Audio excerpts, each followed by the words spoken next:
Okay, welcome everybody. Sorry we just delayed the start, giving people a chance to get here, but I think there's been a bit of an accident, so we are missing a couple of councillors tonight, but we'll closer. Sorry, get a bit closer. Right, did you catch all that, or do you want me to do it again? Okay, thank you. Okay, welcome to the November planning meeting. So just reminding me that the meeting is live streamed and recorded. And as we have some observers tonight, I thought I might introduce the top table. I'm Councillor Roy Allen, I'm chair of the committee. To my right is Natalie Osey and Lauren Sturgis, who are legal officers. Kate Goodall, who's the Democratic Services Officer. To my left is Mike Avery, the Head of Development and Place, and next along is Nigel Bryan, Development Manager. Yeah, they are sitting in the same order as usual. And the gentleman at the end is Craig Miles, who is the Principal Planning Officer. Okay, so we move to agenda item 1. Do we have any apologies for absence or substitutions? Councillor Rachel Ellis. Thank you, Chair. Apologies from Councillor Pearson and Councillor Ron McCrossan. Substitutes are myself and Councillor Marge Palin. Thank you. Councillor Smith. Thank you, Chairman. Apologies from Councillor Helen Greensmith, Councillor Mike Adams, substitutes, and apologies from Councillor Beswick, who's stuck in the traffic jam that you alluded to earlier. Thank you.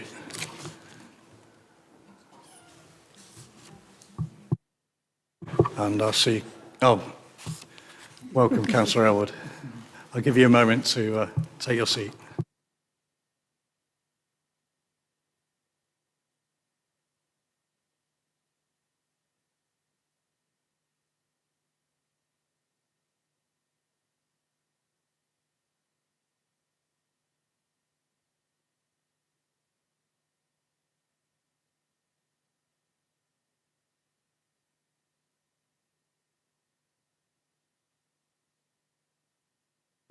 Thank you. Shall we move on to agenda item 2, which is the draft minutes of the last meeting, which are included as item 2 in the papers. I would like to propose them as a true and correct record of the meeting. Do I have a seconder? Councillor, I always struggle here. Give me a minute. Councillor Ellis. Any comments at all on the draft minutes of the previous meeting?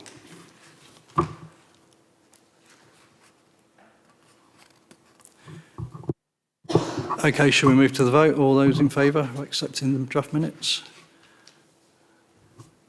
Thank you. And all those against? And any abstentions? Thank you. That was carried. Can I bring your attention to the Planning Committee protocol?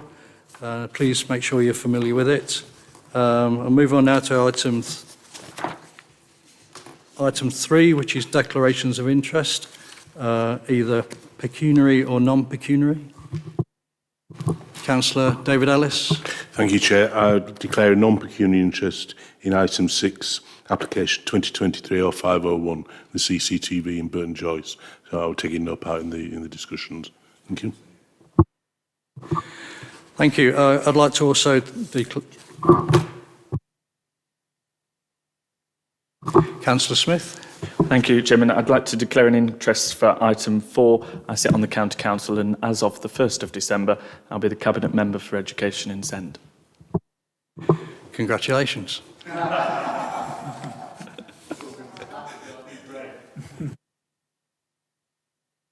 Okay, I'd like also to make a collective declaration of non-pecuniary interest on behalf of all the members of the Planning Committee in relation to item 6, because Gedling Borough is the applicant.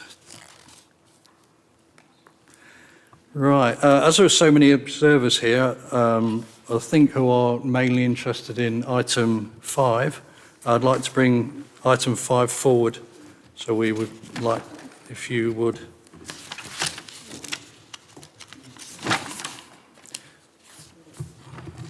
So let's move to the consideration of item 5, land north of Magenta Way, Stoke Borough. I have 3 speakers on this item. Michael Heffernan, Tracy Hill, who are both objectors and will get to speak for 1.5 minutes with no questions, and Richard Croft of Davison Developments, who are the applicant, and Richard will be able to speak for 3 minutes. If Michael would like to move towards the lectern, you have 3 minutes to speak, and 1.5 minutes to speak. Thank you. Okay. And I will stop you when that time is up. Please start when you feel ready. Okay, good evening, ladies and gentlemen. I'm representing the residents on the Rivendell estate, over 800 houses with a further 800 to be built. My main concern and my residents is the congestion of traffic coming in from the main road onto the estate. There's only one road leading in to that planned Popeye restaurant. The congestion will be terrible. There'll be a lot of air pollution, standing cars, for instance, people not turning the engines off. All them fumes will hit the school, which is 100 yards from the Popeye restaurant. We have an old people's home, 100 yards to the left, 200 residents in there.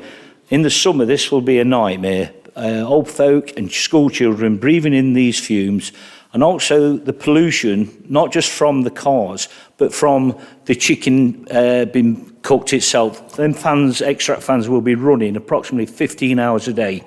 The smell will hit all the estate, especially in the summer. It's not acceptable. So on behalf of the residents, they're my 2 concerns.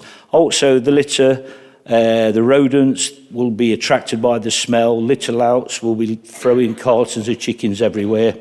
Antisocial behaviour is another one. Car races where you already got them on, the police are up there regular. They'll be pulling in, eating and throwing litter throughout. But the main 2 is it's the pollution and the congestion.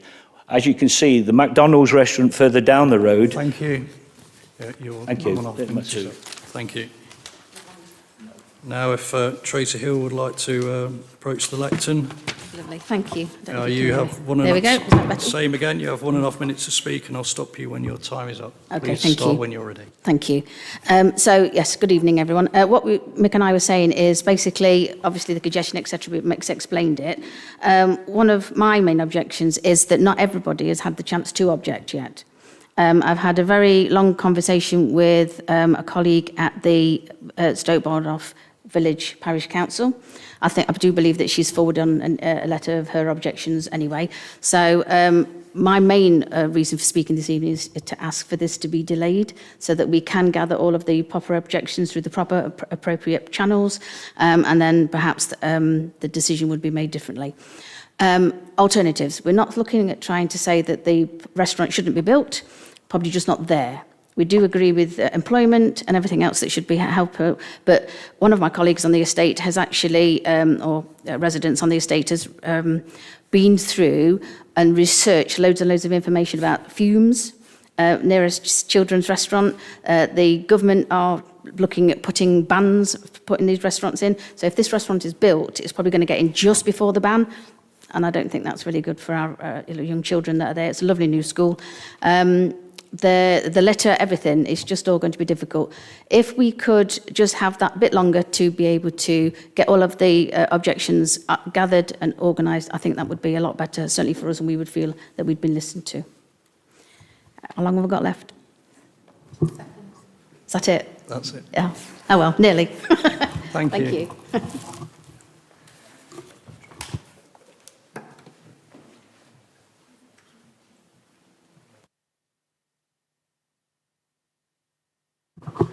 Right. If Richard Croft would like to move towards the lectern. Richard, you have 3 minutes with no questions, and I'll stop you when your time is up. Please turn on the mic and start. Good evening. My name is Richard Croft, the Director of Henry Davidson Developments, and I represent the applicant in respect to this application. The application before you is a full planning application for the development of a single drive-through restaurant to be occupied by Popeye's Louisiana Chicken, who are a new entrant to the UK market and are seeking to expand their brand nationwide.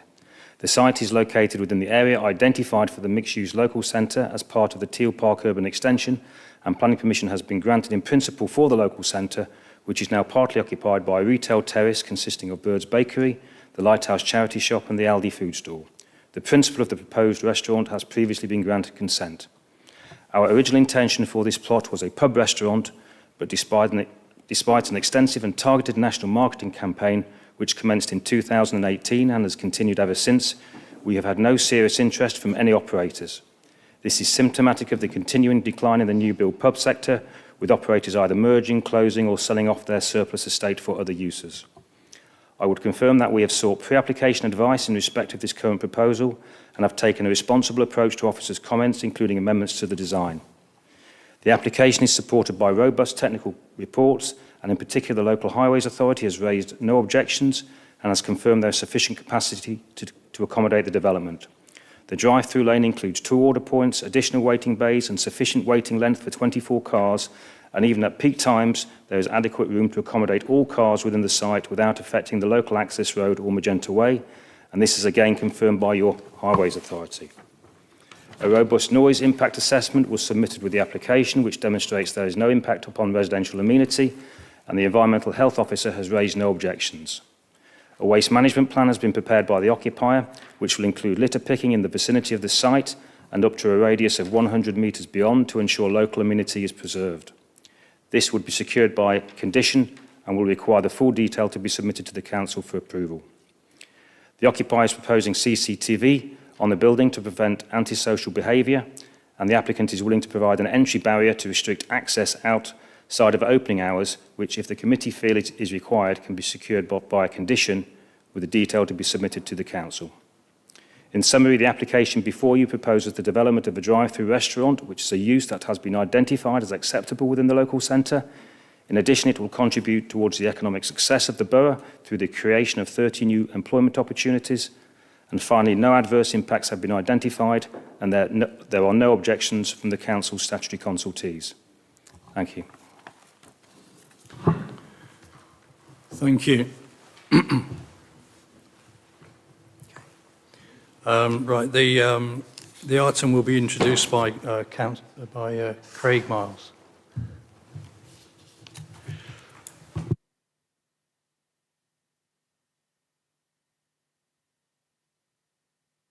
Thank you, Chair. Before I start, I need to highlight to members that 4 letters of representation have been made to the Council after the committee report's been published. Now, the matters raised in those letters of representation has already been considered within the committee report itself. I should also note that Stoke Bardolph Parish Meeting Group were not consulted on the application initially, so there's some ambiguity as to whether the application site fell within the parish boundary and indeed whether they formed a parish council. We have now consulted with the meeting group, and helpfully they've provided their comments to us before this meeting, but after the committee report's been published. And I'll just summarise their comments to you. There had been a significant increase in traffic when compared to the existing permission for the public house, and that would have an adverse impact on the local highway network. The cumulative impact of the development needs to be considered alongside Victoria Retail Park, as traffic already backs up to Magenta Way at peak times. That travel plan is unlikely to reduce the number of vehicles because the development is relying on drive-through customers rather than eat-in diners. That the development would not have an adverse impact on air quality. Sorry, it would have an adverse impact on air quality owing to an increase in motor vehicles. That the development would have an adverse impact on health. Development would harm amenity through antisocial behaviour. That development would create a higher level of fly tipping and littering, and there's been no assurances about the management of littering. And they ultimately object to the planning application and suggest it should be refused planning permission. I'll move on to the presentation now.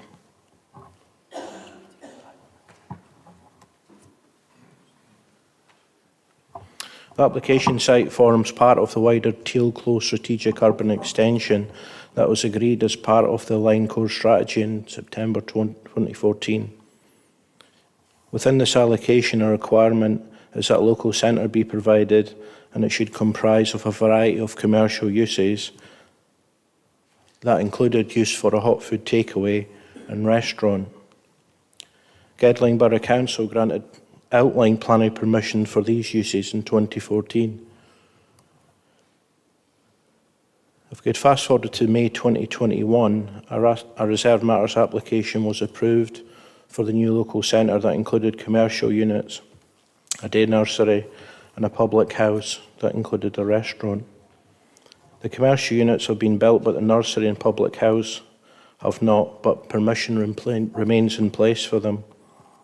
And of course, planning permission was also granted for a new Aldi store just to the north of the application site. The planning permission is now sought for a new drive-through restaurant in place of the public house previously consented. Now that's the layout for the public house. You just flick on the next one, and that's what's now proposed. Proposed drive-through would have a gross internal floor area of 253 square metres and is proposed to be occupied by Popeye's Louisiana Chicken franchise, although any permission would not be tied to the specific operator. The proposed drive-through would be located on the west part of the site, with the proposed car park located on the eastern part of the site. The restaurant building itself would be single-storey and measure some 6.8 metres in height. It would be a modern and contemporary architectural style featuring timber claddings, white brick and grey cladding. Similar to the consent for the public house, access to the site would be via the new Bellmouth junction positioned on the western side of the existing local centre access road, which connects into Magenta Way to the south. That would provide pedestrian access to Magenta Way and the Aldi development to the north. Drive-through is proposed around the rear of the building. In terms of car parking, 27 off-street car parking spaces would be provided within the site. That would include electrical vehicle spaces, disabled spaces and waste collection spaces. A cycle shelter would be provided outside the main entrance of the building. Landscaping would be proposed around the perimeter together with a low timber fence. Could we just move on to the planning merits?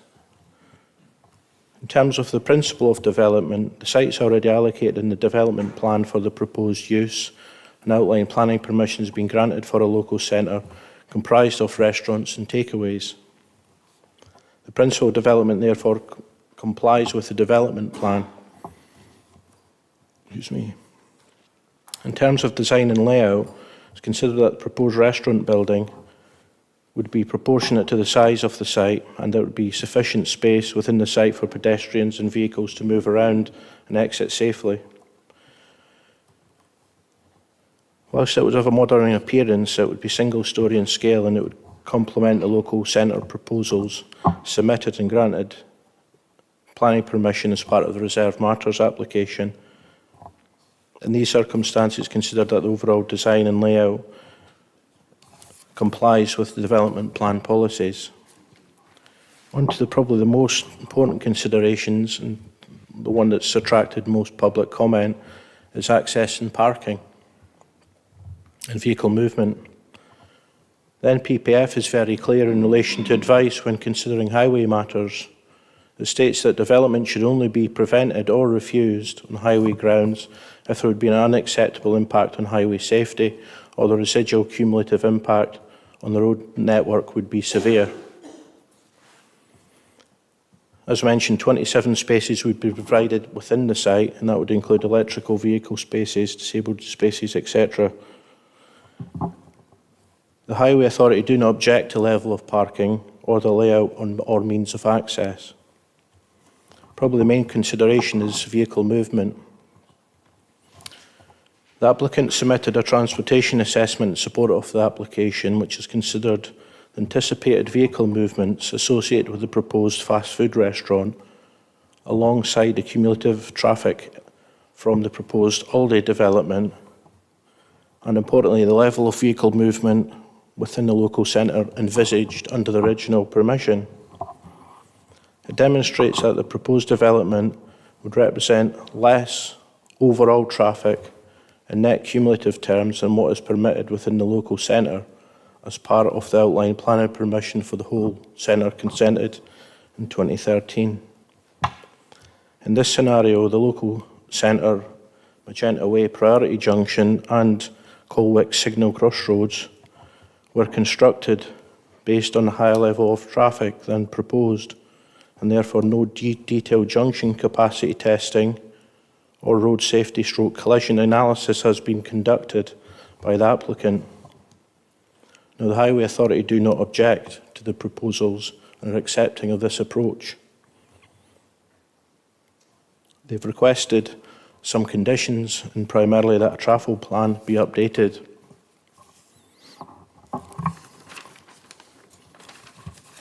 Almost there.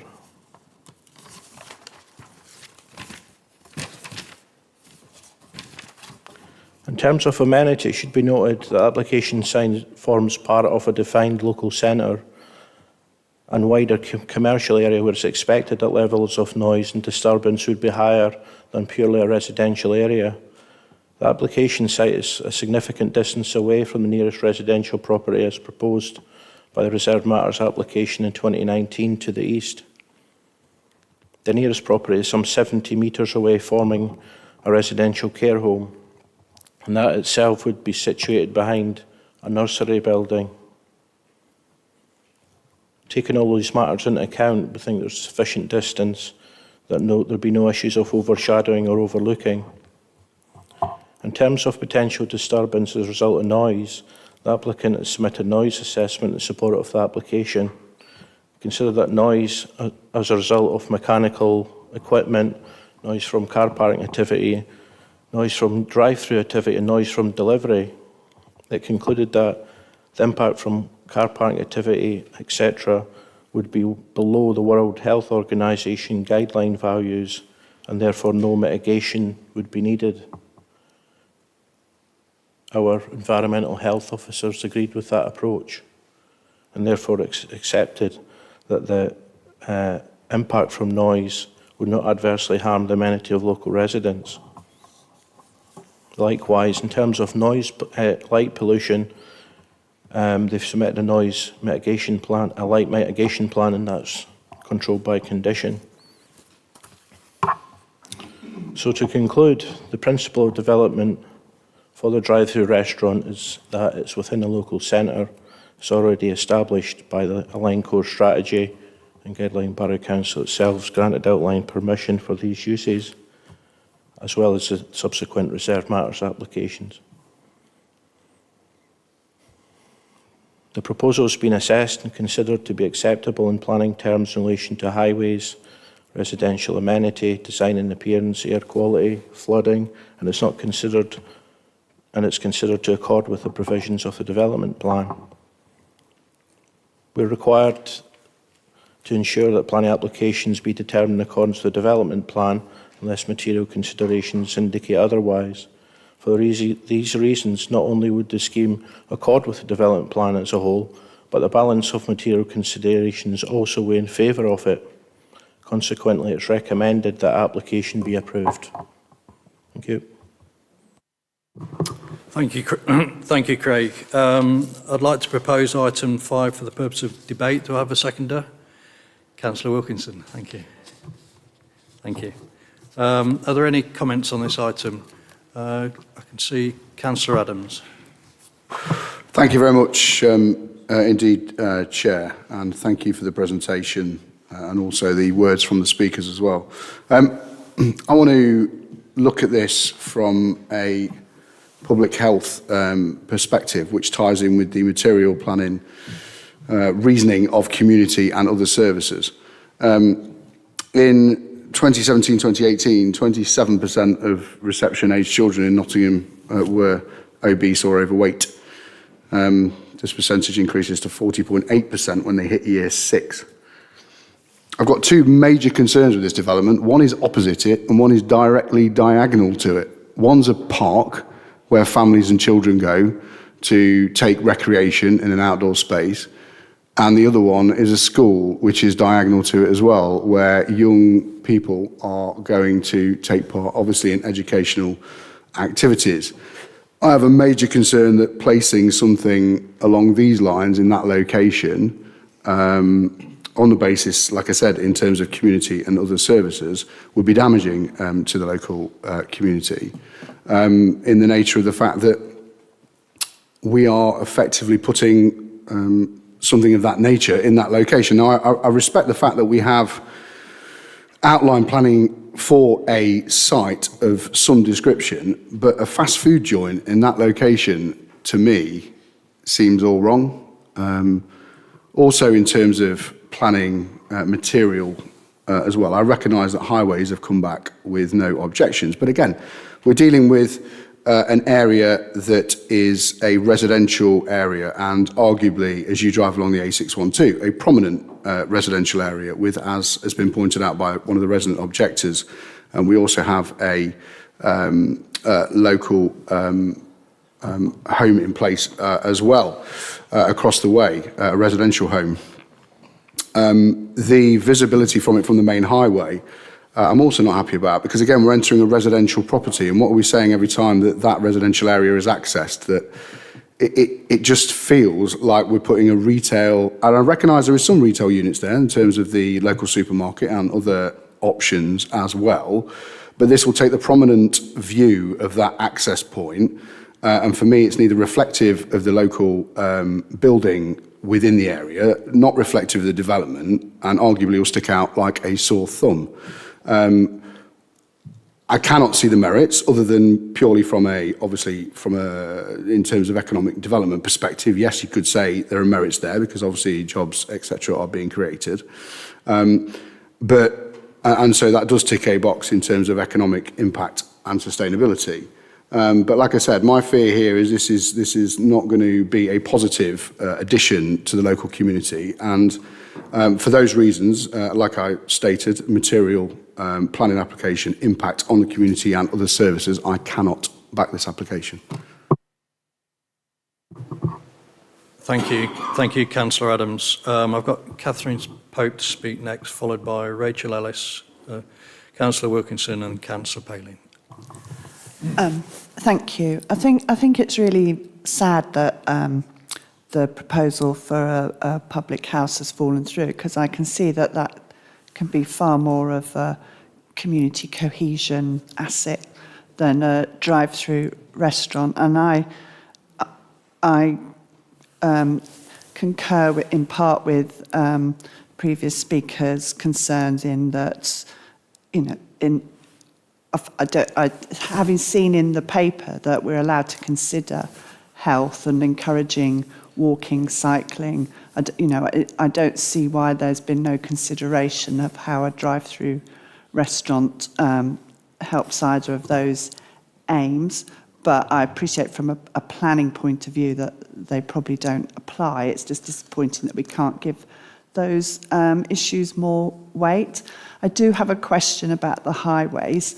So looking at the map you've put up, I would have concerns about allowing right turn out of the access road onto the main road. It seems to be really near to where the road divides for the main road, and having seen some of the issues with the fast food restaurant on the ring road, where there's right-hand turns are discouraged but not properly prohibited, and it can cause quite a major disruption at those traffic sites. So I just wondered if there were any safety concerns about that. Thank you. Thank you. Yeah, in relation to traffic movements, I think the key point from transportation assessment is a point accepted by the Highway Authority that this junction's been designed for the entire local centre, and as a result of the development there'd be less overall traffic movements than had been anticipated in 2013, and therefore there's no highway objections to the application.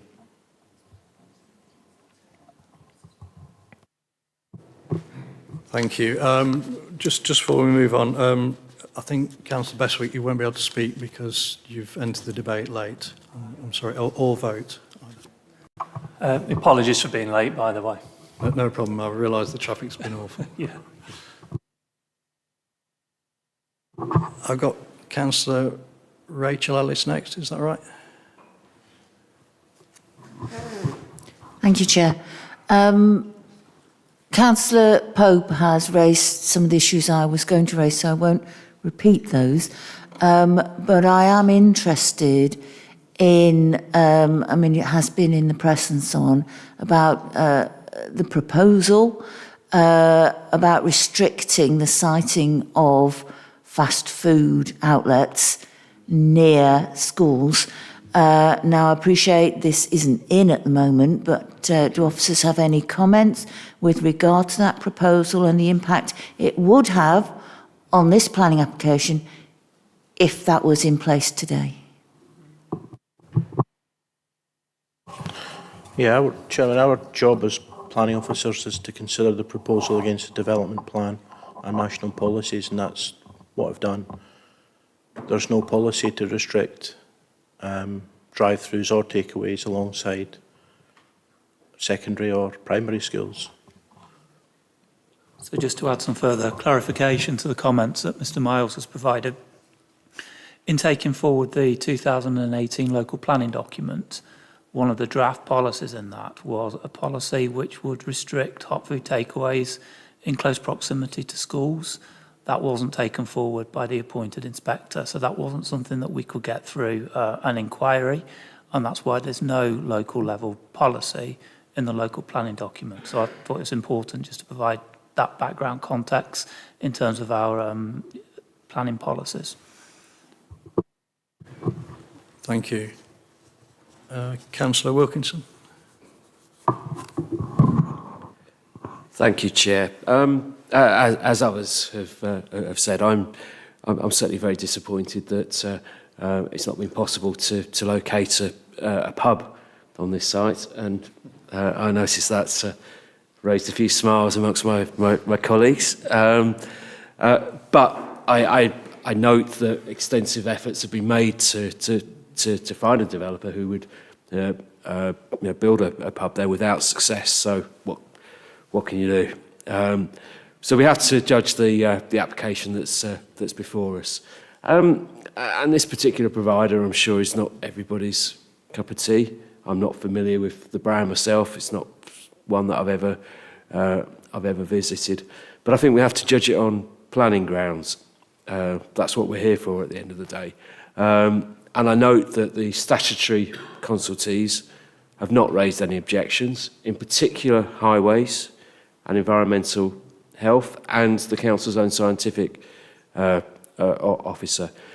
So therefore, whether we like the idea of this particular restaurant or not, it does fit in with permission that has already been granted. And I think if we were to refuse it, I fear that would be overturned by the planning inspectorate if we were to do so, and you know the consequences of that could be quite serious. So I think at the moment I've not heard anything that would prevent me from supporting this application. Thank you. Councillor Paling. Thank you, Chair. As is the case from, I think, all the other speakers, my concern is that it is a restaurant pub would be very different to a drive-through, and it is a pity that we haven't got the ability to restrict such fast food outlets in the vicinity of schools. But as Councillor Wilkinson has said, all of the planning grounds for refusal seem to have been taken away from us. So I think I will have to conclude that I approve of the application. Thank you. Councillor Smith. Thank you, Chairman. And as everybody else has said, I'm really disappointed to see that this applicant is now applying to change what would have been a pub into a drive-through. I think make no mistake that this is an estate that's been built, 800 houses, there's got an eco park that they can enjoy, there's a school opposite there, and there's a play park. But what brings the community together, as Councillor Wilkins will know, I've had a pint with Councillor Wilkins on Mupley Top. He might not want to admit that. It brings the community together. And that's the difference between a pub and a drive-through. A pub will bring the community together. A pub, yes, may have 20-odd car parking spaces, but you spend a few hours in there, you have a meal with your family, and there's less congestion and traffic. What you get with a drive-through is traffic constantly going round, fumes being coming out the exhausts, hitting families on the park or at the school. You'll get queues outside the school. I think paragraph 4.1 in the pack says that the county council's already introducing parking restrictions. Let's not make any mistake about that. What that is at roughly at the cost of about £4,000 to the taxpayer is introducing yellow lines to keep the junction clear. What this application will do is it will create even more traffic coming off the Loop Road onto Magenta Way and then into what is already a busy industrial estate and create tailbacks. And then the taxpayer will be asked to implement more car parking or car traffic restrictions. Already busy junction, there's a care home there, they're great in the community and they've got fantastic outdoor space. That may restrict them using that with more congestion and more fumes. And litter, let's talk about litter, and we talk about material planning conditions. The impact on the community here is the congestion and the fumes and the impact that has on health, but also litter. There's McDonald's down the road. You can come out of McDonald's on the Collet Loop Road and you know how long it takes people to eat a burger because if you go up the Gedling access road, there's all wrappers there that have been thrown out the windows. And this is what we're going to create even more of by opening another takeaway 2 minutes down the road. Somebody said, I think it was the applicant, that there was a condition about litter picking. I've looked through the pack when I read it earlier this week and I've looked through again and I can't see that. There is a condition, paragraph 13 says there's a condition for a waste management plan. Will that include litter picking? I want to see that in black and white because I can't see that and the residents over there that live there haven't read that. It's hugely detrimental to the community, hugely detrimental to the environment, hugely detrimental to the residents who live there who have to suffer going through that junction every day, twice a day if they go to and from work. I'm just completely disappointed to see it. I agree with the 48 objections and there is planning grounds to vote against it and the planning grounds are impact on community and that is exactly why I'll be voting to refuse this application. Thank you. Yeah, Chair, Councillor's completely correct. It's condition 13 that's a requirement for a waste management plan for litter picking. It actually states that it should include measures to limit litter entering beyond the application site. Subsequent to the committee report being published, the applicant actually stated that they'd commit to daily litter picking, but we didn't think it was necessary to update the report or conditions because it was already covered by condition 13. Thank you. Can I just come back on that? Because it doesn't mention litter picking in, I've got it in front of me, it does not say litter picking, but I'll take your word on that it'll be part of the waste management plan. What enforcement powers will we have as a council if those litter picking isn't done by the owner of the site, please? What enforcement will we have as a council to make sure they do? All planning has various planning enforcement measures, but one of them is a breach of condition notice that would require them to comply or stop using the site until such time as you comply with the submitted waste management plan, which requires to be submitted prior to commencement of development. Thank you. Councillor Adams. Thank you very much again. I just want to add to that because we've just had an issue at a local school where it doesn't specifically say a certain thing about a certain thing, and then when it's come to us trying to chase it and trying to make that thing happen as we've perceived it, we've been told, because it's not written down, that can't be taken forward. And yet we're sat here with a waste management plan with no actual mention of any sort of litter picking whatsoever. So how can we be assured that that litter picking is going to take place unless it's actually written in the conditions of this application? Because on too many occasions in this council, unless it's written in black and white, it doesn't happen. I'm sorry, but that is not good enough. Chairman, it explicitly says in condition 13 that a waste management plan shall be submitted to and approved to the council prior to commencement of development. What more do you want the planning authority to do? We specifically wanted to mention litter picking, which currently it doesn't. Now, you've said that the applicant has brought forward a point that said they will litter pick it. Why isn't it in the documentation? Thank you. Chair, I've mentioned that already, but I'll let Andrew, Mike carry on the debate. Yeah, thank you, Craig. So the wording of the condition, it says the use hereby approved shall not commence until a waste management plan has been submitted and approved in writing by the local planning authority, which shall also include measures to limit litter entering beyond the application site. Thereafter, development shall proceed in accordance with the approved waste management plan. That condition could be amended to specifically include the word litter picking. We will be content with that amendment. Can we move the amendment then, please, Chair? I'll second that. Okay, so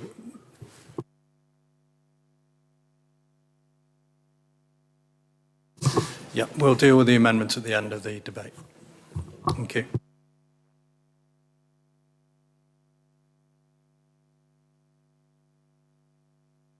All right, I have Councillor Wheeler next. Thank you, Chair. Most of the points I was actually going to say have been made already, but I was going to comment from a perspective of planning for healthier communities. Now, I realise, obviously, this is very difficult from a planning policy perspective, but I do have very serious concerns and reservations with this development being right next to a school, particularly from the perspective of fast food, but also from an environmental perspective in terms of the fumes that come from the cars that could have an impact on the children that attend that school. Thank you. Thank you. Okay, I'd like to welcome Councillor Whiting to his first planning committee. Thanks, Chair. Yeah, colleagues have already raised a number of points that I wanted to make in relation to this, but just to pick up on what Councillor Smith was just saying about litter picking, I believe the individual who spoke in support of the application said that there'd be a 100-metre radius for litter picking, but anyone who drives along the Collick Loop Road or anywhere else knows, or anyone who's ever eaten at a drive-through knows it's very difficult to eat fried chicken, chips, drink your drink and chuck it out the window within a 100-metre radius. I would never dream of chucking anything out of my window. I'd never dream of eating fried chicken. But the point is that 100 metres would be okay if it was an eat-in only restaurant, but the fact that we're dealing here with a drive-through only restaurant, and I think that brings me on to my main two concerns, which other colleagues have already raised. The first is the highway and the entry in there. I shop at that new Audi at least once a week, and that junction coming off the Collick Loop Road in, as you turn left into the Audi, is already quite precarious at times. It's got worse since the park has opened in the last couple of weeks because there's now kids going across the road, and I would be worried that 24 extra cars going in and out of the site and negotiating with people coming out of the Birds area and the Audi area, that seems to me a recipe for something quite dangerous. And also the fumes, 24 cars potentially queuing up, waiting for your fried chicken. Not only the fumes coming across, as Councillor Wheeler just said, then these cars have all got to drive somewhere. And if they're driving down the Collick Loop Road towards Collick, the air quality is already bad there. And if they're going further up towards Burton Joyce and Stoke Bardolph, then that's going to decrease the air quality there. So for those reasons, I think I won't be supporting this application. If I could just come back on the comment that you made, Councillor Whiting, in relation to litter picking. You're quite right, that litter picking would be within the vicinity of the site. So antisocial behaviour associated with motorists driving away from the site, winding the window down and throwing litter out onto the Collick Loop Road, into the local area and beyond, you know, that couldn't be something that could be enforced through planning. That would be enforced through other legislation. It wouldn't be enforced by the local planning authority. Thank you. Councillor Strong? Thank you, Chair. At risk, what I wanted to say has already been said, but really to summarise it, we've got a few main points, and that's pollution. We've got a possibility of idling vehicles. No matter what anybody says, there will be idling vehicles within a relatively short distance from a residential home and a school and the children's playground, but let's concentrate on the nearby residential home and the school. The traffic build-up, I can only reiterate what Councillor Whiting has said. It builds up, and I'm not quite sure what criteria highways would apply to this, but I don't think they've driven down there. The MPPF in Section 8, Paragraph C, is supposed to support, it says supporting a healthy lifestyle. Well, it might not be a material planning consideration, but the Royal College of Paediatricians and Child Health has called for a 400-metre exclusion zone from of these sort of establishments from schools. And Nottingham City Council tried to bring that in 2018, but I think that was thrown out by the government planning officer.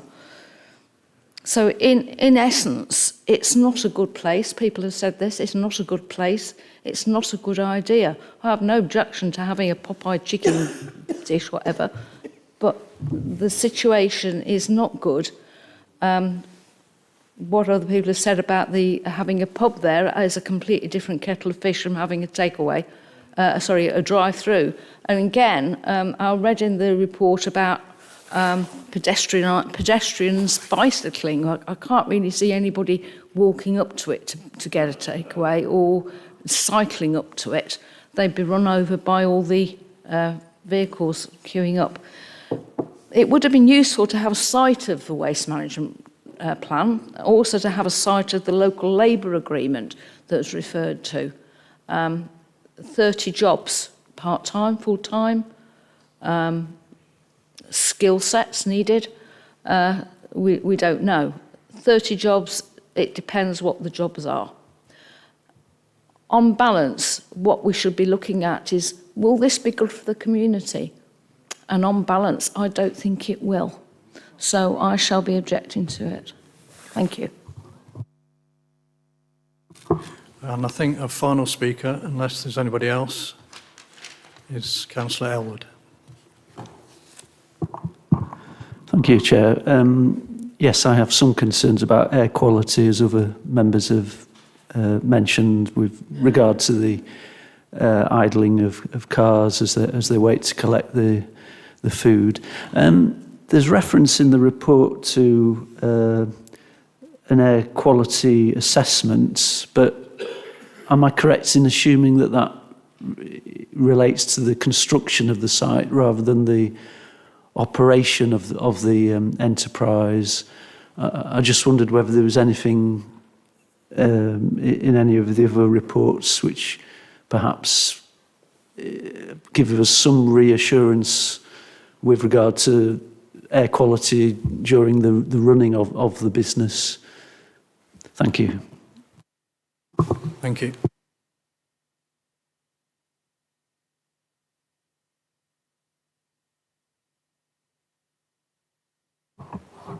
Chair, an air quality assessment was submitted as part of the application, and it's actually been consulted on with our scientific officer, and he's in agreement with the air quality assessment submitted, and the only conditions that he's requiring is electrical charging points and a construction environmental management plan during construction.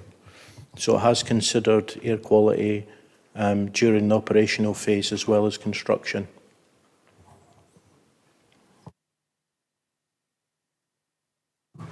Thank you. I think that's the end of the debate. No more. Okay. So during the debate, there was a amendment proposed, I think by Councillor Smith, was it? No, Councillor Adams. Do you want to state the amendment? Yes, it would be to include as a condition that litter picking would be carried out and is a part of the waste plan. Specifically. Thank you. Is that? So essentially, it's an amendment to condition 13, which is proposed, requiring litter picking to be specifically included within 100 metres of the application site. Yeah. Yes, please, Mr. Avery, or 3 miles, as Stuart said, but I'm not sure you're going to be up for that. That would be unreasonable, so it would need to be within the vicinity of the site. As I said, but yes, ideally, yes, within the conditions that the gentleman has already submitted, I believe, to you without it appearing in the paper. Thank you. Okay, and I think and that's seconded by? Yes, Mr. Chairman, I'll second that. Councillor Smith. Okay, so we need to consider the amendment. Does anybody want to speak on the amendment? Okay, shall we vote on the amendment? Just to clarify, is this just a vote to add this? Yes, it is. So this is a vote to add the amendment to the substantive item. All those in favour?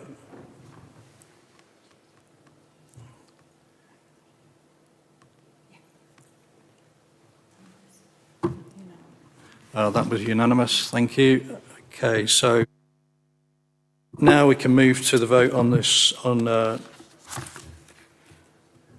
item 5, it isn't it? Item 5, which is amended. All those in favour? The recommendation is to grant permission. All those in favour?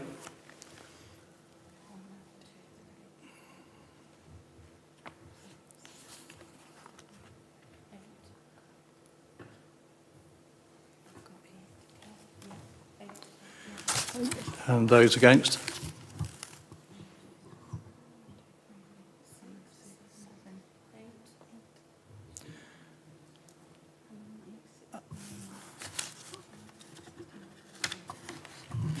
And any abstentions? Oh, 1 second.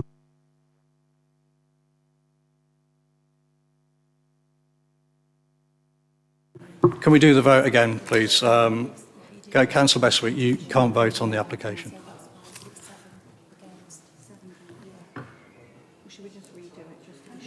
For clarity, if you could bear with me, we'll redo the vote. So it's item 5, and it is to grant permission, and it is amended. All those in favour?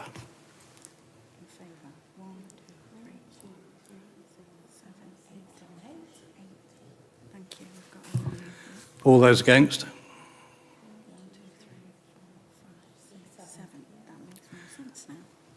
And any abstentions? No. Right, thank you very much. That was carried.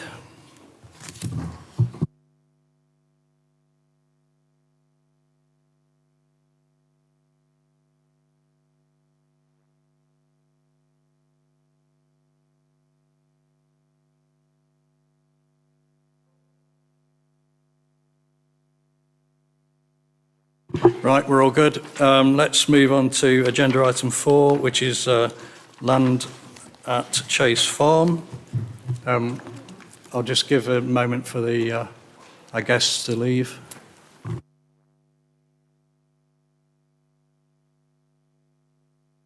Chair? Yes, Councillor Nord. Could I just ask you for a favour? Of course. Could I just have a couple of minute comfort break? Because we've pegged it from where we've been. Of course. Would that be all right? Because I don't want to miss Absolutely. this item, if that's okay. No. Thank you. We'll wait. Don't rush.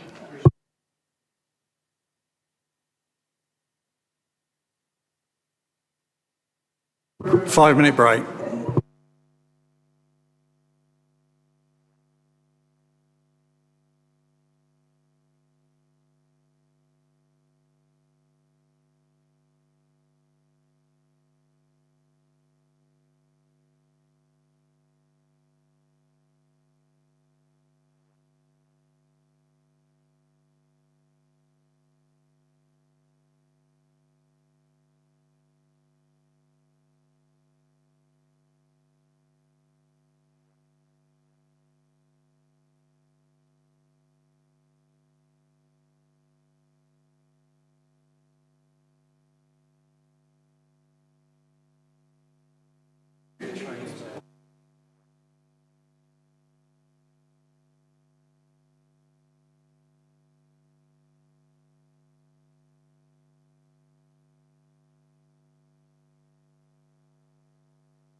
Okay, everybody, we're ready. I'm sorry, we should have gone to an adjournment vote, which is, so I'll try and get that right next time. No, can I just thank you very much indeed? That was very, very much appreciated. And apologies for throwing the whole thing out. Sorry about that. Thank you. No, thank you. And another thing I've been asked by the officers, if we could just make sure that we turn the microphones on and off as we use them. Thank you. Okay, deep breath. Item 5, item 4, which is the land at Chase Farm. We have 2 speakers on this item. Well, representing the County Council, that is Mike Sharp and Stephen Pointer. I've allowed them 20 minutes to speak on this item. Sorry, I should have declared an interest. I'm the Deputy Cabinet Member for Transport and Environment at Nottinghamshire County Council, and also a Nottinghamshire County Councillor as well. Thank you. Thank you, Councillor Adams. That's been recorded. So the 2 speakers are from Nottinghamshire County Council, Stephen Pointer and Mike Sharp. They have 20 minutes to speak. I think Stephen wants to speak first, then followed by Mike, and then Stephen's going to come back in at the end. So the rules apply. After 20 minutes, I will stop you from speaking. Thank you. Yeah, thank you very much, Chair, and thank you for the opportunity and the extended period you've given us. We hope to do it in less than 20 minutes, of course. But we came to your committee in September to speak to this item when it was deferred, and we particularly want to address the points that were made at that meeting and illustrate more why this application has been made to seek to vary the existing obligation to deliver a primary school at Chase Farm and the need now to divert funds towards secondary education. In summary, the position is there is now a forecast sufficiency of primary school places in the local area, and there's no longer a case for an additional primary school to be built on the Chase Farm development. The relevant Section 106 obligation no longer serves a useful purpose.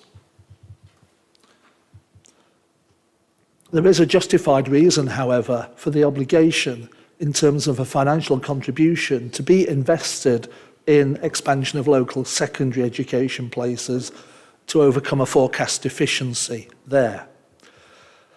So, responding to the 3 issues raised by councillors when the committee met, one was about the forecast housing growth within Carlton planning area, the impact of potentially additional housing on the need for a primary school. Secondly, the role of the Department of Education and the advice it gives about establishment of new primary schools. And thirdly, the projects for which the developer funding is being sought in respect of expanding education facilities at Carlton Academy. So I'm going to cover the first item, the first issue, and my colleague Mike Sharp will cover the second 2, and then I'll just sum up.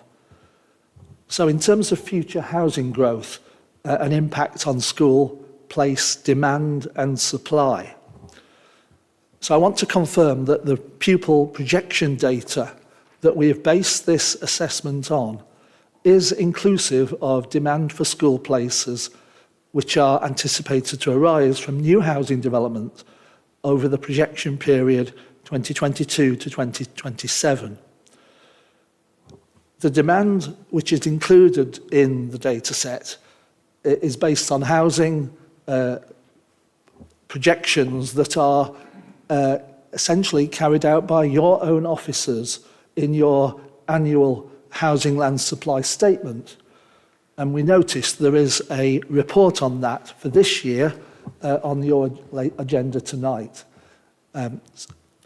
So the current average 5-year projection in the Carlton primary planning area, which is covered in our planning statement on table 2, shows a surplus of over 250 places.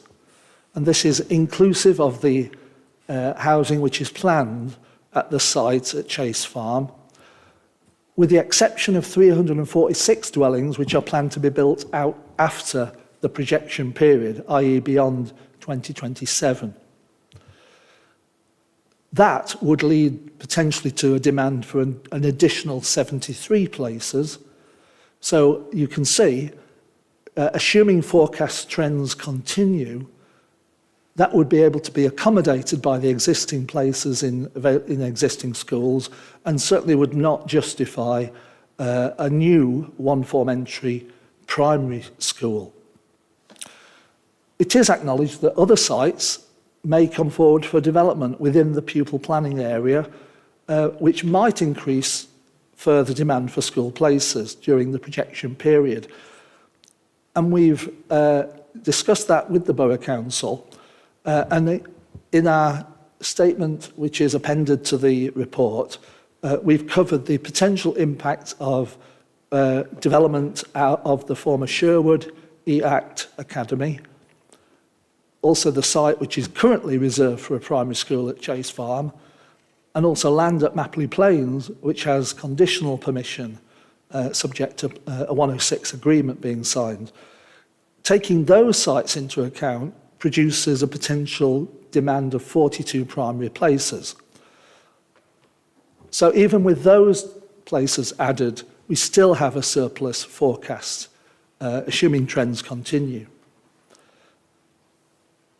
So there is scope to accommodate many more pupils arising from further housing developments were they to be granted. And each year we take account of your housing land statement to recalculate forecasts. But it is quite clear we've got a lot of headroom to be able to accommodate any significant jump in those figures. And of course, every year houses get completed and they're taken off the supply side position. So we consider that the forecast primary places are sufficient to accommodate pupils for many more years to come, even with additional and as yet unknown housing sites. So I'll now hand to Mike to deal with the DFE and the project to expand Carlton.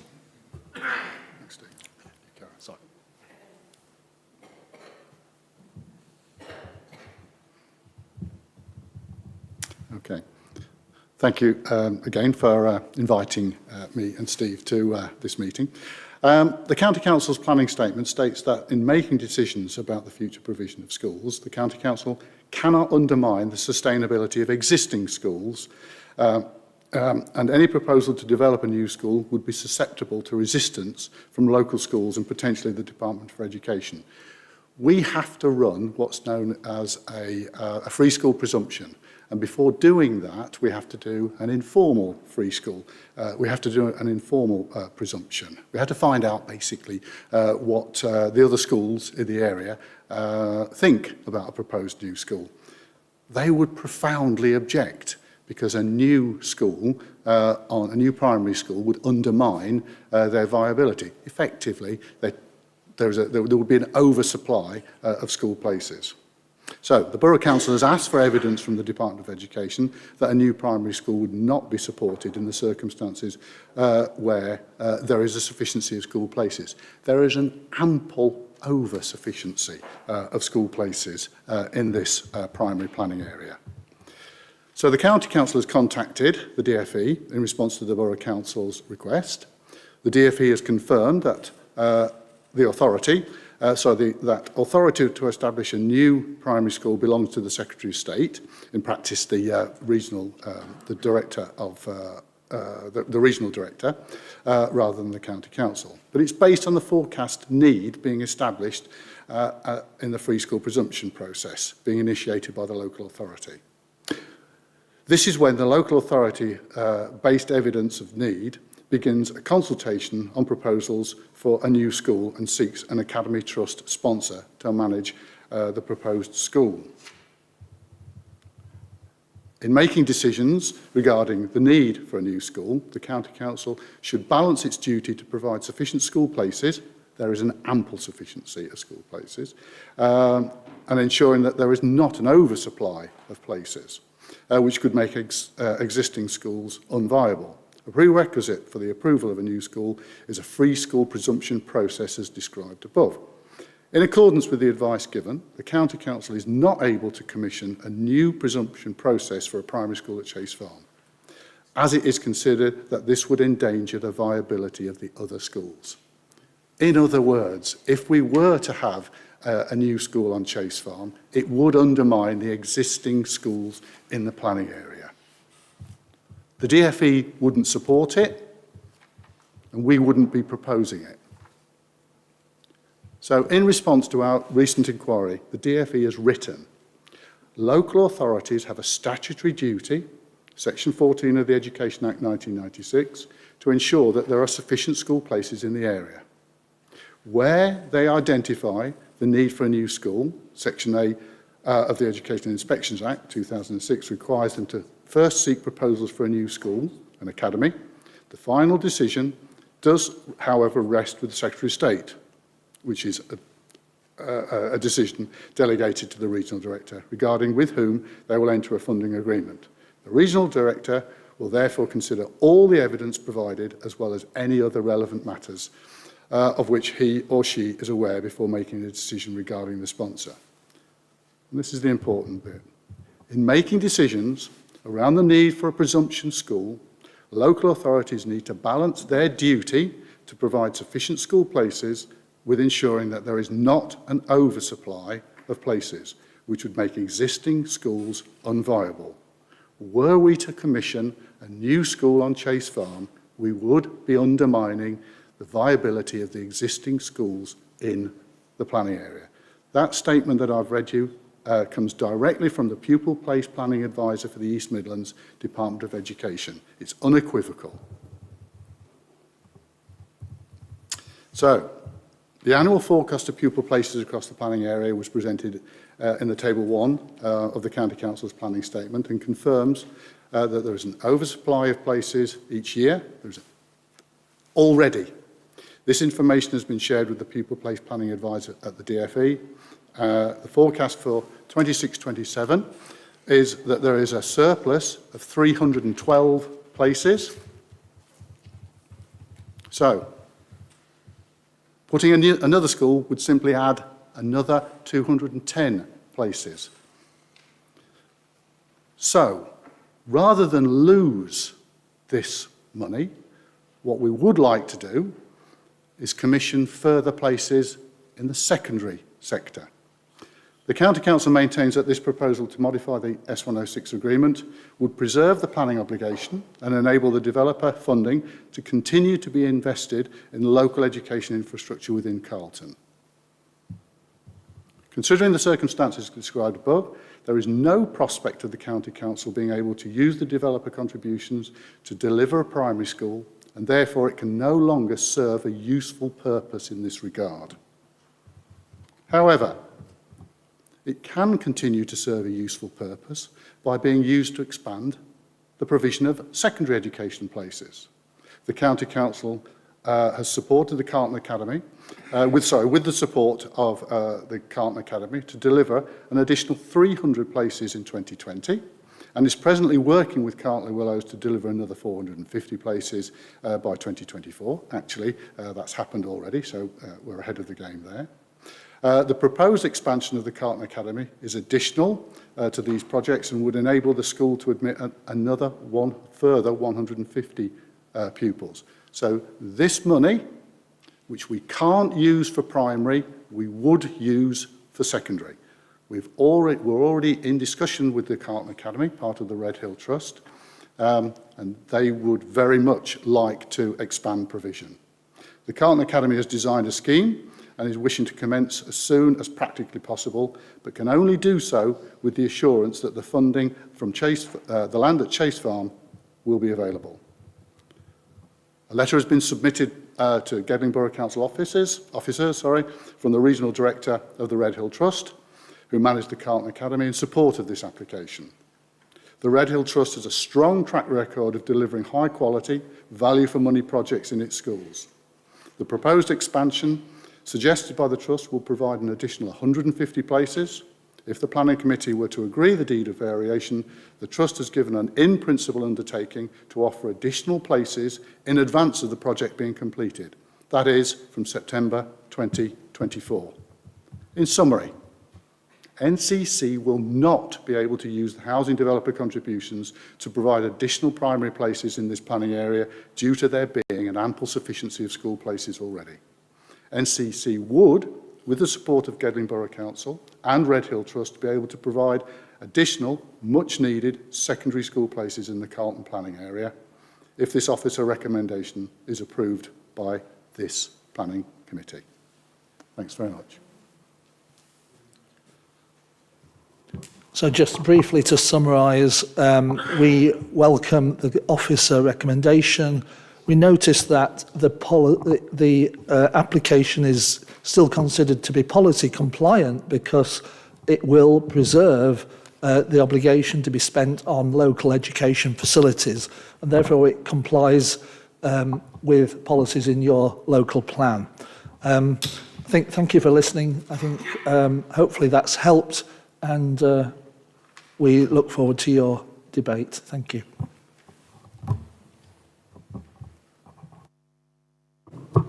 Thank you. Nigel Bryan will now introduce the item.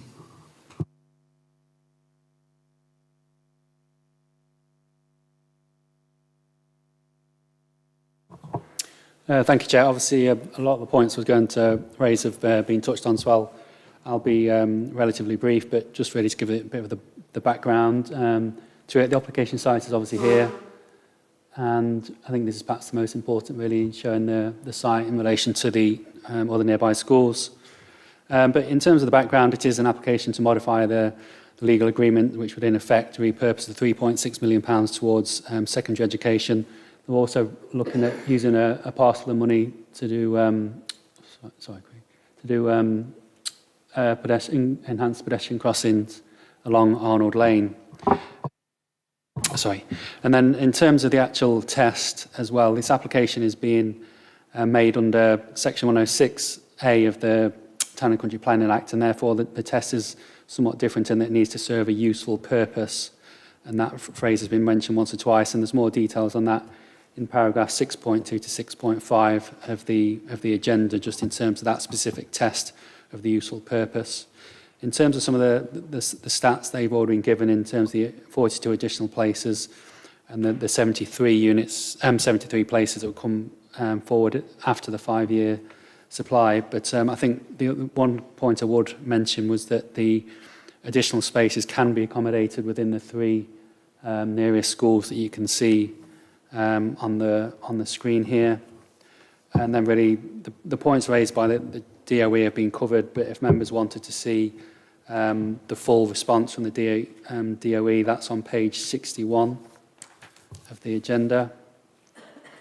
But really taking all the things into account in the round that you previously heard, there's still going to be enough demand to our mind in the local schools to accommodate the number of pupils that the site will generate.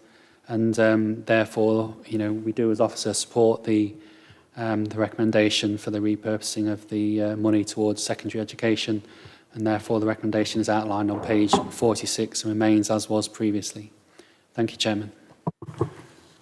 Thank you, Nigel. I would like to propose agenda item 4 for the purpose of debate. Do I have a seconder at all? Councillor Smith, thank you. Any speakers? Give me 1 second.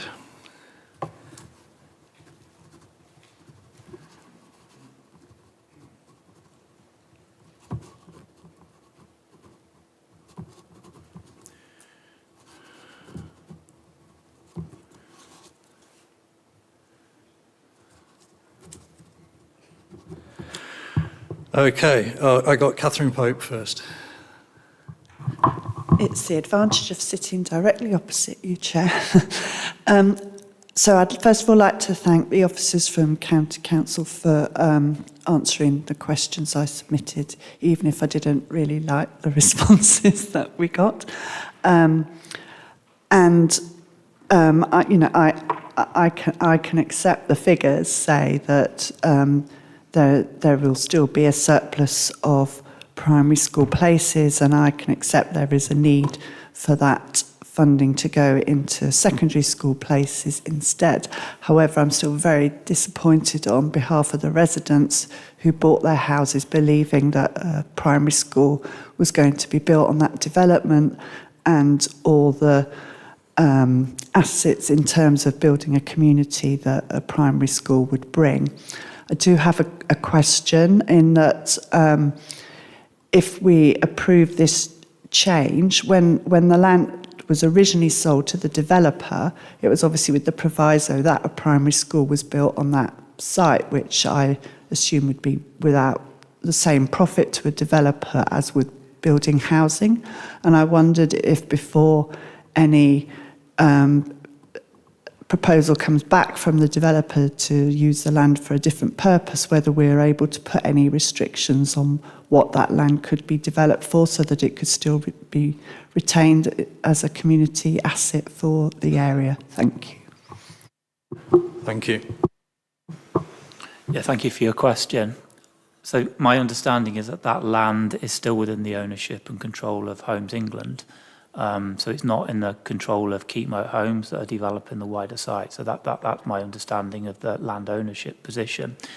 In terms of any future, should the committee agree that the contribution should be repurposed in accordance with the report, any future application which is made would need to be considered on the basis of its merit. So we couldn't preclude that site. The planning committee, in making a determination tonight, couldn't preclude the development of that site for residential purposes.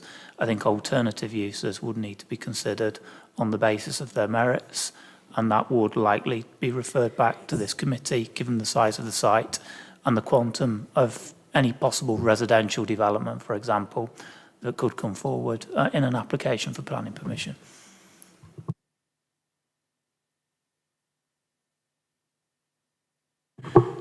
Thank you. Councillor Wilkinson. Thank you, Chair. I'm not at all thrilled about this proposed modification to the Section 106 agreement. I'm old enough to remember when we were told that there was a surplus of secondary places in the area, and we closed a secondary school was closed. I suspect I may still be a member of this authority when there is a surplus of a deficit of primary places, and we need to build again. But that's another matter. However, it's been made crystal clear that the County Council will not be building a primary school on this site. I share the frustrations of Keepmoat, who've made this a key part of the marketing of the development, but there can be no doubt that the County Council will not entertain the building of a primary school, on this site. Therefore, I reluctantly feel that I have little alternative but to support the proposal, however disappointed I am in it.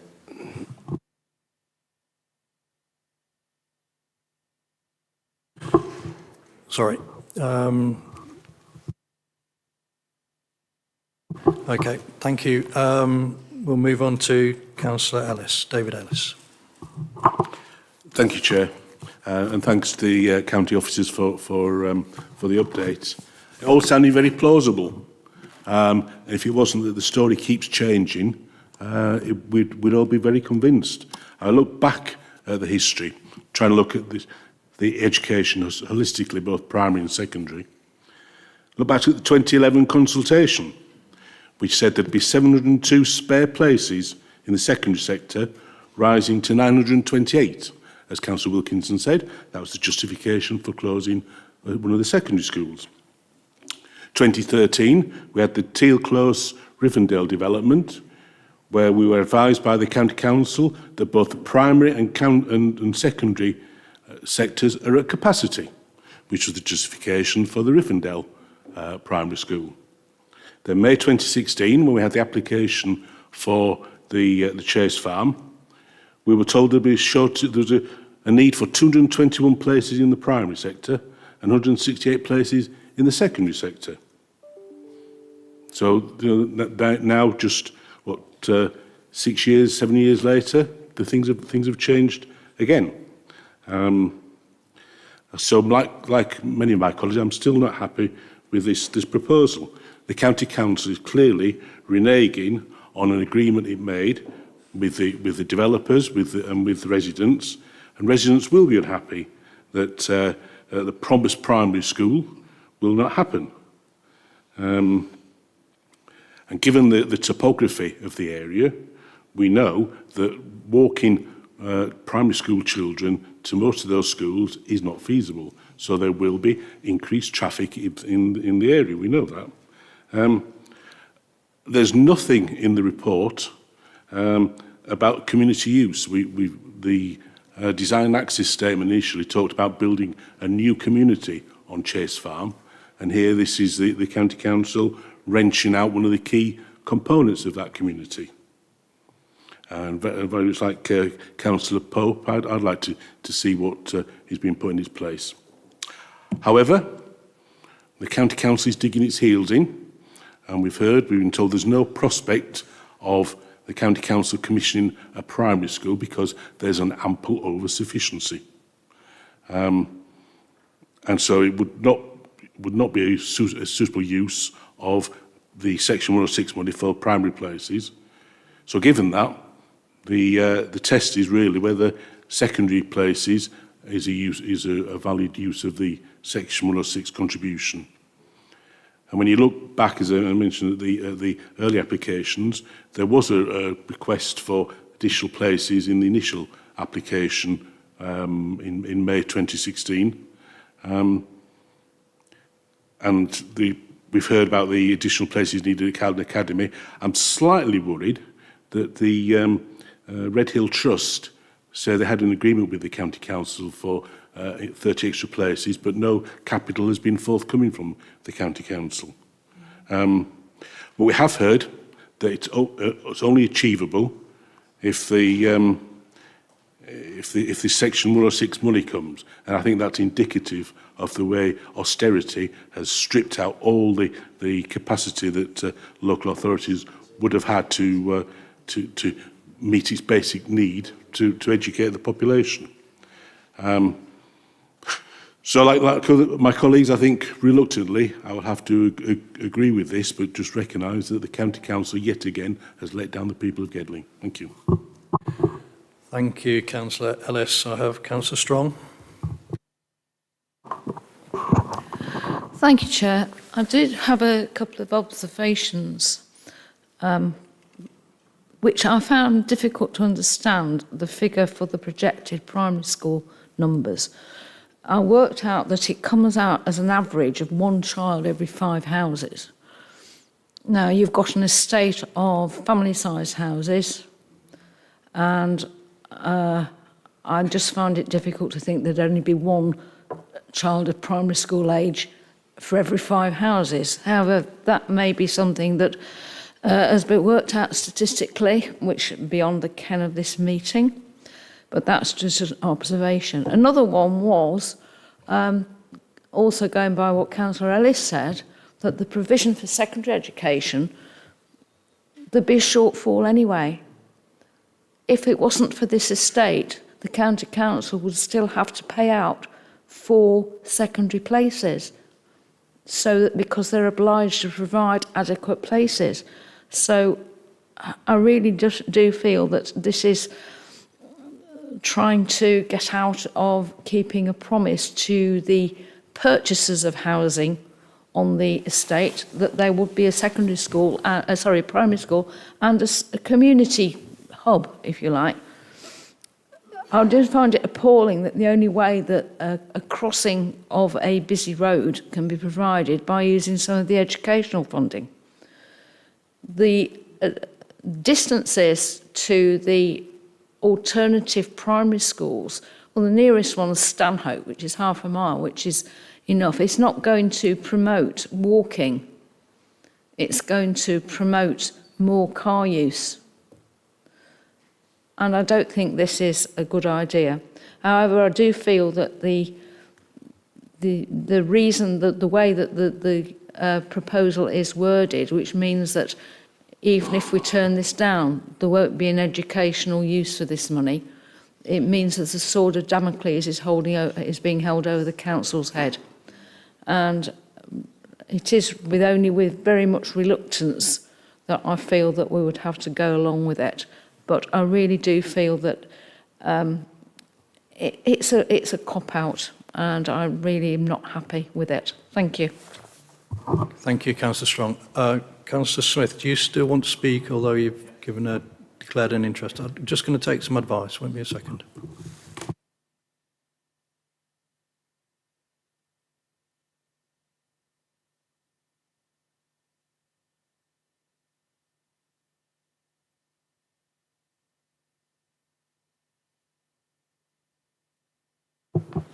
Yeah, that's fine if Councillor Smith wants to speak and also vote.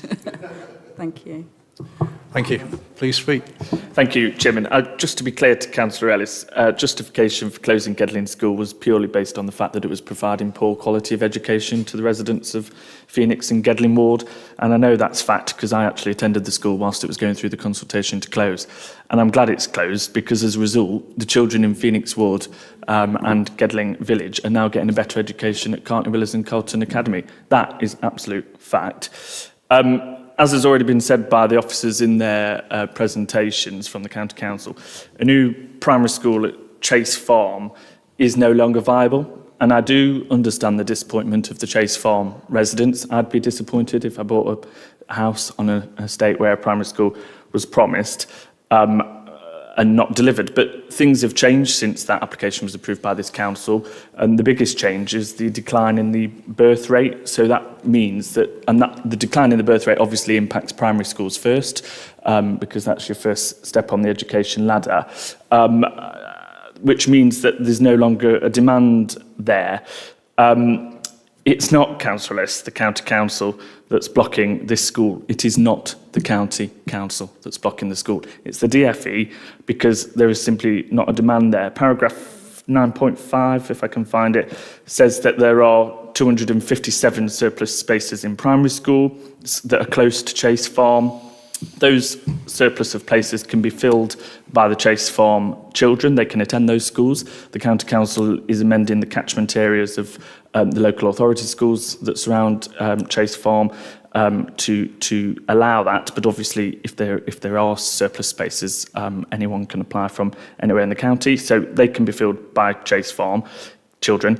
Adding even more surplus to the primary school figure could detrimentally impact local schools that surround Chase Farm because their budgets are set on per pupil figures going through the door. That pays for added provision, and if their numbers dwindle as a result of adding more surplus to the market, they won't be able to use that funding to provide extracurriculum activities or support for families. So we don't want to do that. We don't want to risk the provision of local schools. So we need to meet the demand where it is today. That demand is in secondary.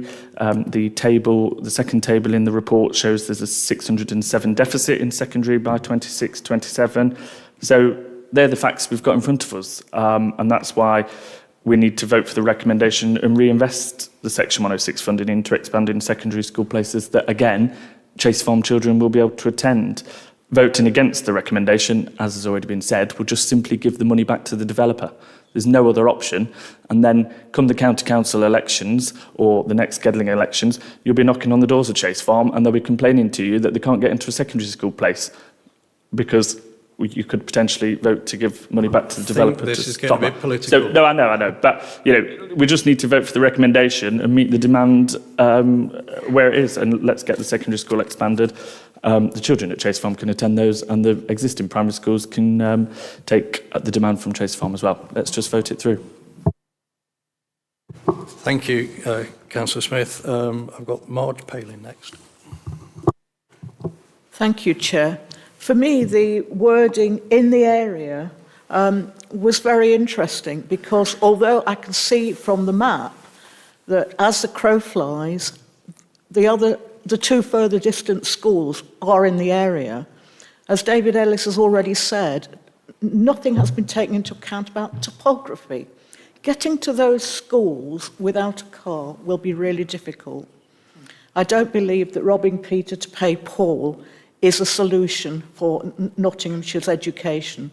There must be another way. I really feel that we need a school on Chase Farm.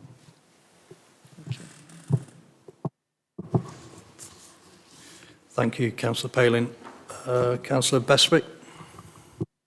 Thank you, Chair. First of all, thank you to the officers who gave us a very detailed and clear idea of the numbers involved here. Of course, I share everybody's disappointment that there won't be a primary school at Chase Farm, but we are where we are. I won't go over what Councillor Smith has already said. To kind of moan about where the numbers are and try to blame it on the county council or the borough council or whoever doesn't get us anywhere. The birth rate is to blame for the number of primary school places or the number of secondary school places required. And the numbers at the moment clearly indicate we don't need any more primary school places. So what we need to do is approve, grant this planning application, this change of use, and get the £3 million into secondary school so that kids can benefit from having that money rather than just lose it. Thank you. Thank you, Councillor Bestwick. Councillor Adams. Thank you, Chairman. Yeah, look, I mean, I was at home the other day, I went to the fridge and I thought I'd run out of tomatoes. As it turns out, when I checked the fridge, I hadn't. In fact, what I had run out of was cucumbers. So I bought a cucumber. It's not astrophysics level logic we are dealing with, and everyone in this room is sensible enough to understand supply and demand. If we need it, we build it. If we don't, we don't. But we sure as don't make taxpayers pay for something that we do not need. Thank you. Thank you, Councillor Adams. I've got Councillor Rachel Ellis. Thank you, Chair. I won't repeat much of what has been said earlier. I also express my severe disappointment that this community, which was shaping up to become a community, has potentially had its heart ripped out of it. I note, and we've got the map up on the screen conveniently for us, that circle is a 1 mile radius of somewhere in the middle of Chase Farm. That's Poole Avenue, yes. However, it is very much as the crow flies. Unfortunately, our little people, last I looked, didn't have wings attached to their shoulders. So 20 minutes uphill and down dale, because it is a very hilly area.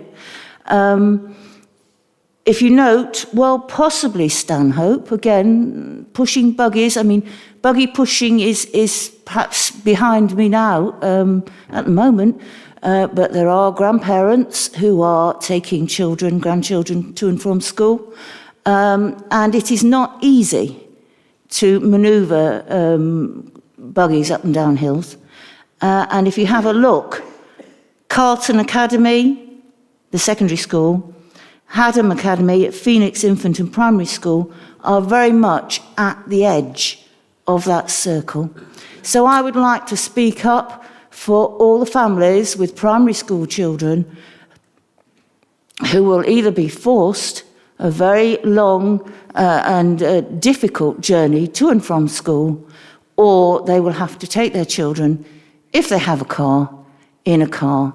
And the children will not have that opportunity of walking to and from primary school, which in my memory is a very advantageous experience for children of that age. Thank you. Thank you, Councillor Rachel Ellis. The last speaker, unless anybody else wants to speak, is going to be Councillor Elwood. Thank you, Chair. Yes, I represent Phoenix Ward, which is close by to Chase Farm, and obviously two of the schools that are referenced, Stanhope School and Phoenix Infant School, are within my ward, and Haddon School is just across the road, so I do know the area well.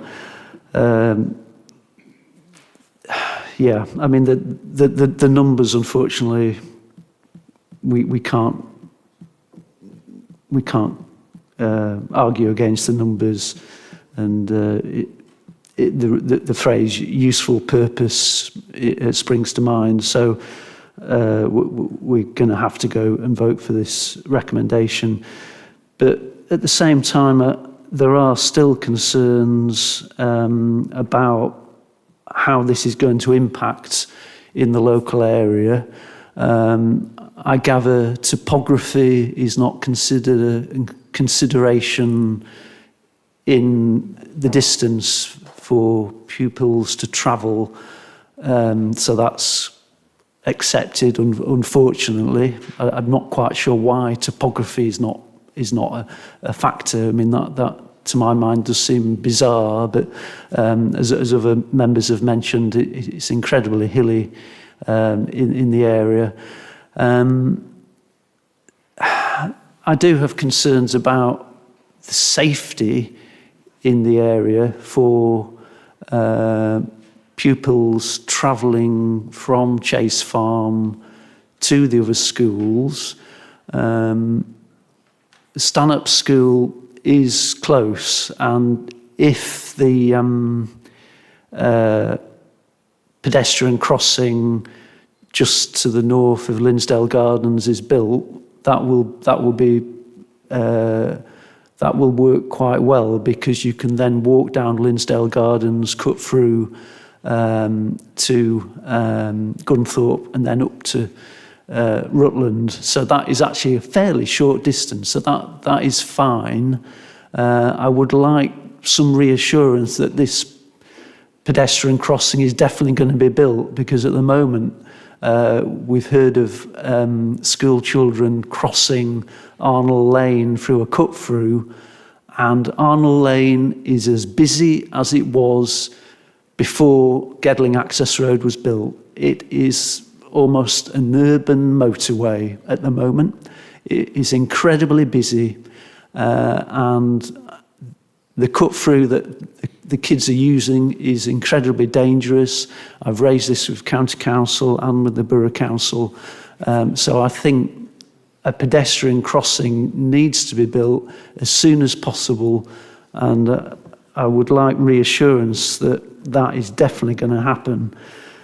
The other issue is safety walking along Arnold Lane.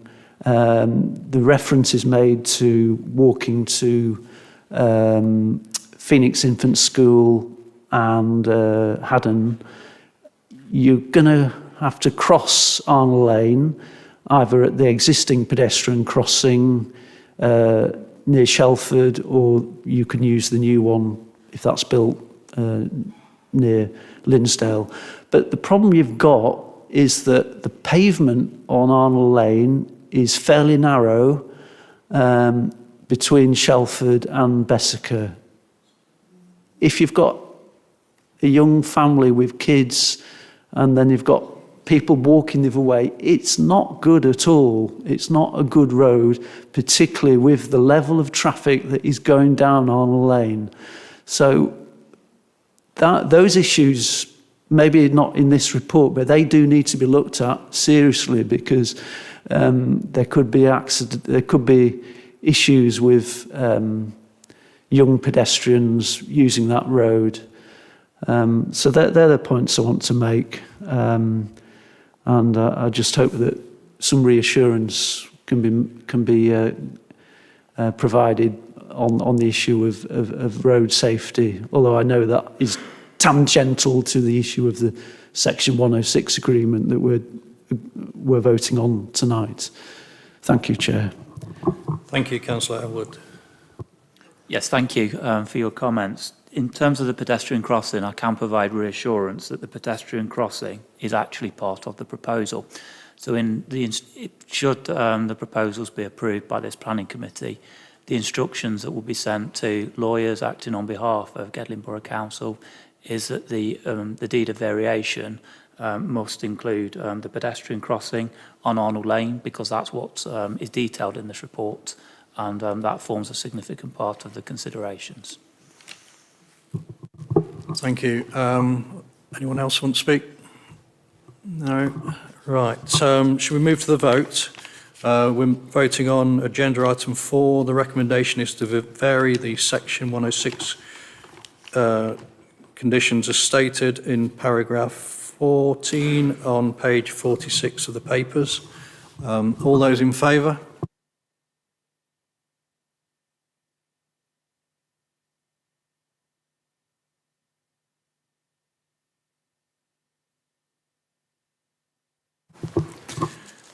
All those against? Any abstentions?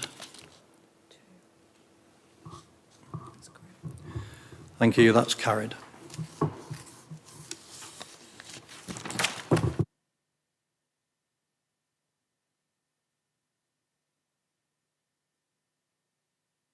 So we'll move on to item 6, 47 Main Street, Burton Joyce.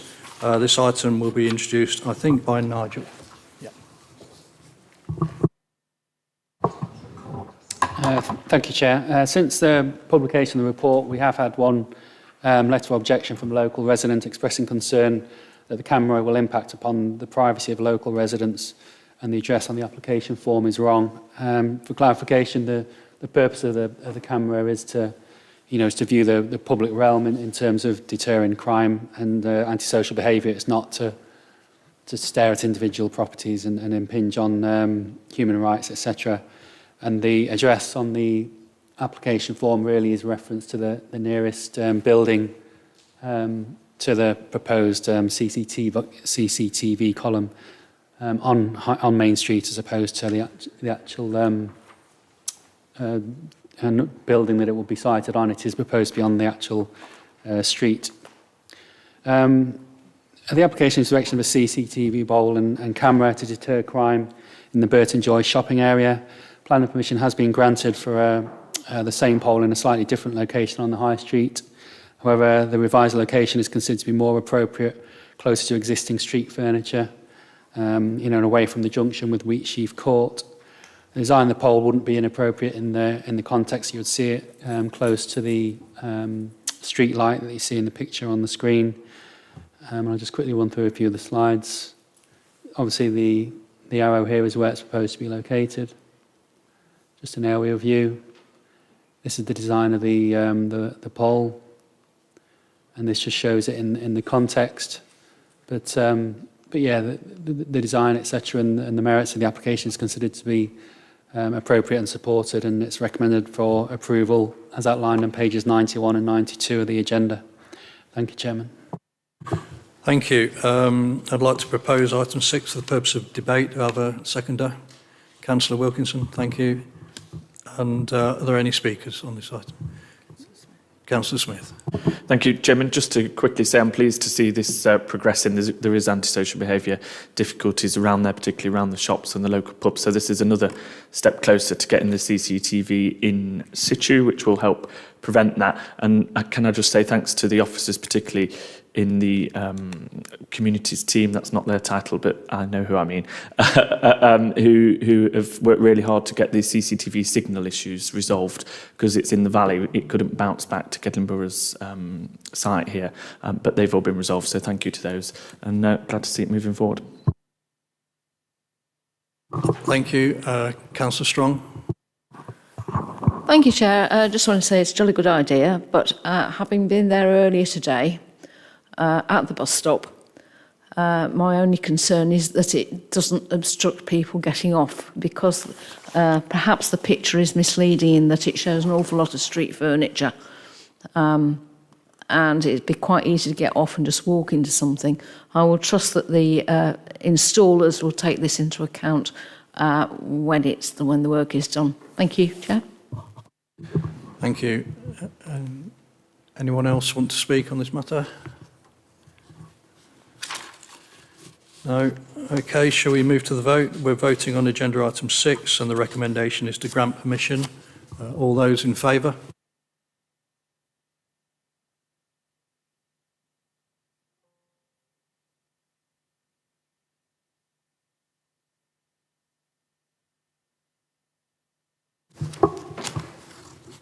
Thank you. Anyone against?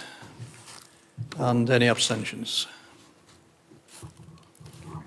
Thank you. That is carried.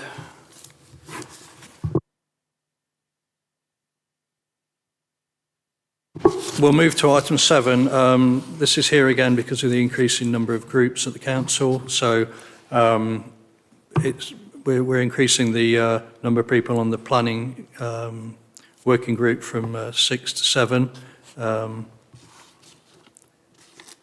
So I need to propose this. Do I have a seconder? Councillor Wilkinson. Does anyone want to speak on this item? No. Shall we move straight to the vote? All those in favour?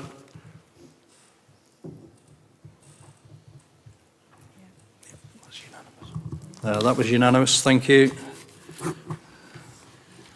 Move to item 8, which is for noting, and it's the 5-year housing land supply assessment 2023. Anyone want to comment on this item? No? No questions at all? Comments or questions? No. So are we happy to note this one? Yeah, I can see everybody nodding. Thank you. And item 9 is future applications, which is for noting. Any comments at all from anyone? Happy to note this one? Yeah. Let's move on to item 10, which is planning delegation action sheets, which are for noting. Any comments on the action sheets at all? We're all happy to note this one? Yeah, thank you. And finally, item 11, and I have no urgent business, so I'd like to close the meeting, and I hope you can all warm up now. Thank you. Good night.